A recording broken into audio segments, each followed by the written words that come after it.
नमस्ते दोस्तों। आज हम साथ में आयुर्वेद के ज्ञान की एक रोमांचक यात्रा पर चलेंगे। चलिए देखते हैं कि कैसे आयुर्वेद आपको और भी स्वस्थ बना सकता है। सेहत सिर्फ बीमारी ना होना नहीं है, बल्कि यह शारीरिक, मानसिक और आध्यात्मिक तंदुरुस्ती का एक मेल है। ये गहरे शब्द आज हमारी राह दिखाएंगे। आयुर्वेद यानी जीवन का विज्ञान सिर्फ इलाज से कहीं ज्यादा है। ये एक लाइफ शैली है। आयुर्वेद का मूल है अपने शरीर के प्रकार या दोष को समझना। क्या आप वात, पित्त या कफ हैं? इसे जानना ही समग्र स्वास्थ्य की पहली सीढ़ी है। आइए कुछ ऐसे आयुर्वेदिक उपचारों के बारे में जानते हैं जो आपके जीवन को बदल सकते हैं। सबसे पहले बात करते हैं पंचकर्म की।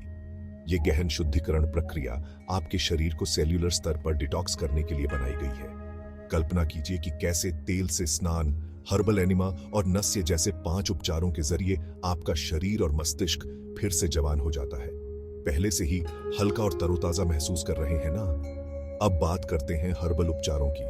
अश्वगंधा और हल्दी जैसे मसाले सिर्फ खाने का स्वाद नहीं बढ़ाते, ये तो दमदार दवाइयां हैं। उदाहरण के लिए अश्वगंधा तनाव से लड़ता है और दिमाग की शक्ति बढ़ाता है, जबकि हल्दी सूजन कम करती है और पाचन में मदद करती है। आसान है ना, लेकिन कितना असरदार। आयुर्वेद में खान पान की बहुत अहमियत है। ये कैलोरीज घटाने के बारे में नहीं है, बल्कि अपने दोष के हिसाब से खाने के बारे में है। अगर आप तेज पित्त वाले हैं तो खीरा और खरबूजे जैसे ठंडे खाद्य पदार्थ आपको संतुलन देंगे। वात वाले लोगों को गर्म और पौष्टिक भोजन जैसे पके हुए अनाज और भरपूर सूप से फायदा होता है। बस सब कुछ तालमेल और संतुलन पर निर्भर करता है। अब हम में से जो लोग स्क्रीन से चिपके रहते हैं, उनके लिए आयुर्वेद खास आंखों की देखभाल के उपचार बताता है।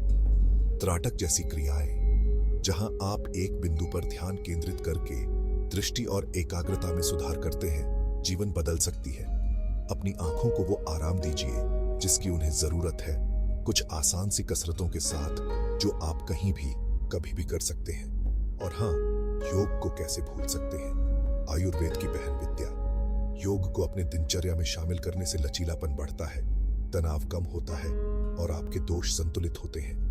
दिन में कुछ मिनट भी बहुत बड़ा फर्क ला सकते हैं। अपनी आयुर्वेदिक यात्रा शुरू करने के लिए तैयार है? मैं आपको इन तरीकों को धीरे धीरे और धैर्य से अपनाने के लिए प्रोत्साहित करती हूँ। अपनी जरूरतों के हिसाब से इन उपचारों को ढालने के लिए किसी आयुर्वेदिक चिकित्सक से सलाह लें। याद रखें, आयुर्वेद कोई झटपट इलाज नहीं है, बल्कि एक संतुलित और संतुष्ट जीवन जीने का तरीका है। अगर आपको ये जानकारी अच्छी लगी तो लाइक, शेयर और सब्सक्राइब करना ना भूलें, ताकि हम आपको और भी स्वास्थ्य के ज्ञान से रूबरू करा सकें। साथ मिलकर आयुर्वेद के कालातीत रहस्यों के साथ एक स्वस्थ और खुशहाल जिंदगी बनाते हैं।